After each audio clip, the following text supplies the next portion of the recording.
A pergunta que eu quero direcionar é essa.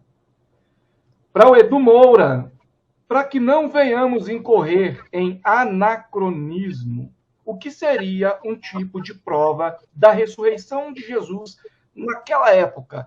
Essa questão do anacronismo, eu até dei uma pincelada aí anteriormente. Às vezes, lógico, as pessoas não vão falar isso de forma literal, mas às vezes de forma implícita, elas deixam transparecer que elas queriam uma filmagem, uma foto, um documento reconhecido em cartório, ou algo nesse sentido, da ressurreição de Jesus. Gente, era uma outra época, um outro contexto. Tal como o próprio Emerson falou aí, você não vai ter prova laboratorial de que fulano descobriu a América. Você vai ter relatos, você vai ter livros, você vai ter dados históricos, certo?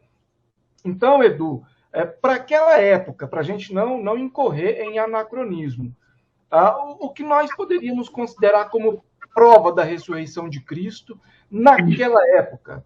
Contigo, Edu? Bom, a maior prova que nós temos hoje que Cristo ressuscitou são os evangelhos. Sem dúvida nenhuma são os evangelhos. Por quê? Porque os evangelhos, eles foram escritos por testemunhas oculares que conviveram com Jesus Cristo.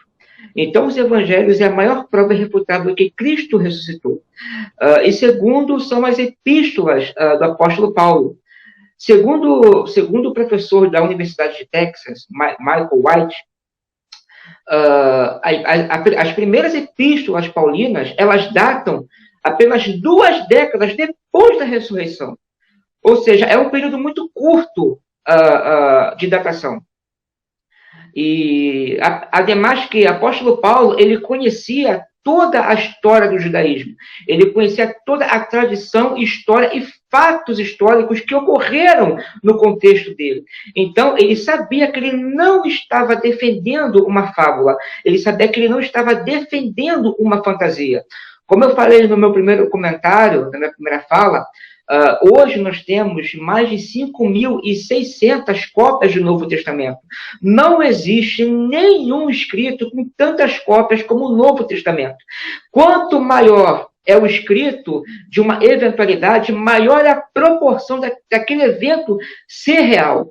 Então, devido aos documentos que nós temos hoje, que são os evangelhos, que são os escritos do Novo Testamento, torna esse evento da ressurreição tão real como o jornal que nós tivemos ontem.